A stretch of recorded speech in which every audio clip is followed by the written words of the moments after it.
Now, some UFO skeptics would like you to believe that all UFO researchers are gullible, scientifically ignorant crackpots. Some are. Many aren't.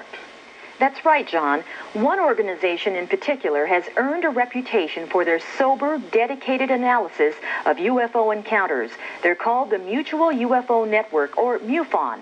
Recently, we observed this organization in action. Vancouver, British Columbia. Like every city in the world, UFOs have allegedly crisscrossed its skies.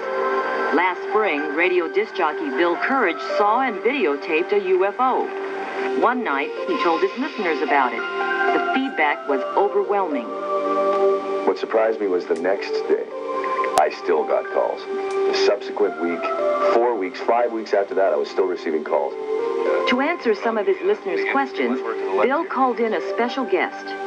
The Bill Courage Show, a special Friday in that we're speaking with those who have seen unusual things in the sky to help straighten out some of these stories. The man with the Mutual UFO Network, Michael Stranick, in studio here, and we have another tale to tell. So, Andy, you saw something rather strange rather recently. Yeah.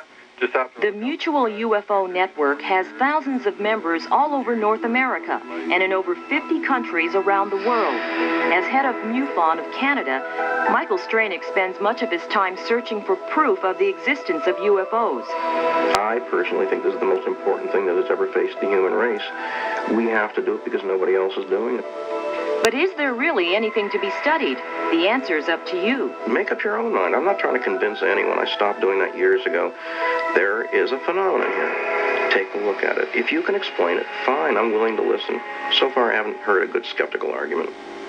Among the callers was a woman named Andrea. Andrea, we're all ears. Tell us of your experience. Hi. Well, this was nothing like I had ever seen in my life before. There were The experiences she described were extraordinary, yet they fit a pattern. On occasions, I have woken up with my back burnt. Other times, I've woken up with my eye incredibly swollen and full of blood. I believe that I have an implant in my eye. Michael knew Andrea's story would be worth checking out. You know, some of the people who say they've seen UFOs, they don't come across as very credible. It's not been my experience. I don't know who you've spoken to, but I'd say most of the people who report UFOs to us are extremely credible. These are people whose testimony would put you or me in prison. Their testimonies believed in a court of law. It's just when it comes to the UFO problem, people don't want to believe these people. I asked Michael what he looks for when he analyzes a UFO video. Okay, I think that object there could pass as the sun, shrouded by a bit of fog. Oh, it could. In the entire clip, though, if that's, you mentioned passing, it's passing right over the camera. If that's the sun, we're in big trouble. Can you explain what that object is doing? It appears to be sitting there being a little odd. I don't know what it is. We won't really have any clue to what it is until we have it analyzed by the MUFON video analyst. Then we'll have a better idea what it may not be. We probably will never know what it is for certain. After you, sir. Assisting Michael in his research is UFO investigator Graham Conway. Together, they hit the road to follow up on new leads. For Graham, a former police officer, this type of work is second nature. I often find that they have lived near power stations and power lines. This keeps on coming up. Field investigation is only one of many responsibilities of MUFON. In Canada, the paperwork begins in the home office of Michael Stranick. This is where much of the hard work gets done, including analysis of hundreds of home videos. The paperwork is astounding, the hours are incredible, and it's a volunteer organization. Meanwhile, at the home of Daniel Bourgeois and Colleen Allen, Michael and Graham begin by tape recording the couple's account of their encounter. I saw orange rings of light underneath. I just could see the bottom. It was horrifying. It bothers me when I tell people that I've seen a UFO, the skepticism is so frustrating to have people not believe you when it's so real. After gathering data for over an hour, Michael and Graham thought their investigation was complete. And if anything else should occur, please let us know. You know, actually, I wanted to mention something to you that just skipped my mind. What's that? I wanted to ask you, does my huge hydro bills mean anything to you? Because we have humongous hydro bills. Meaning, how much is huge? In the wintertime, about 600 every 2 months. For this house? 300 in the summer. Oh, you've got to be kidding. You're not using any heat in the summer. We checked out their hydroelectric bills and found they were enormous. On a hunch, Graham and Michael inspected the neighborhood.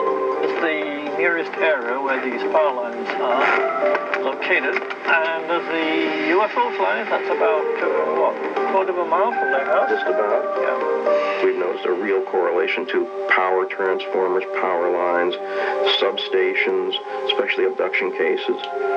Their next visit is to Andrea Shale, the woman who claimed on the radio to be an abduction victim. Andrea told us that in a desperate attempt to escape these alien abductors, she has moved over 42 times. With tape recorder rolling, Michael and Graham listened to Andrea's story. They have holding tanks, and it's like got a blue liquid in it. To me, it was like being sterilized. When Michael and Graham told me about Andrea's claims, I investigated for myself.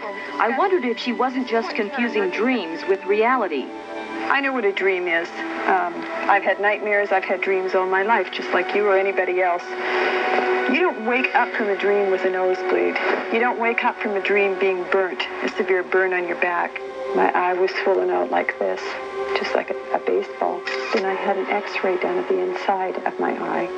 And behind my eye, they showed me on the x-ray was a little round ball-bearing thing. And the specialist told me that they could not remove this, whatever it was. They didn't know how it got there, but they could not remove it because it was right next to the optic nerve, and I would go blind if they tried to. We managed to obtain a copy of Andrea's x-rays. It appears something strange is behind her right eye. I consider Andrea to be a very normal person by any other standards, and her experiences are similar to what I've heard from other directions and from other people over a long period of time. Despite their sympathetic approach, Graham and Michael find that people are reluctant to describe their UFO experiences. Credibility is like virginity. You only lose it once. You never regain it. Few people who encounter UFOs are seeking publicity. They simply need someone to tell them that they're not hallucinating, and they're not alone. As an organization that's been compared to a crisis hotline or to Alcoholics Anonymous, MUFON does both. It's like receiving a life-saving ring when you're drowning. Because there's nothing out there, and they're the only people out there that can help you. Sandra, just how do Michael and Graham deal with the inevitable skepticism they must encounter? Well, John, as you've seen, these men are professionals. And like many hardened UFO experts, they understand that skeptics go with the territory. And after investigating story after story, they're pretty skeptical themselves. As they well should be. And Encounters will be right back. If you would like to contact us here at Encounters,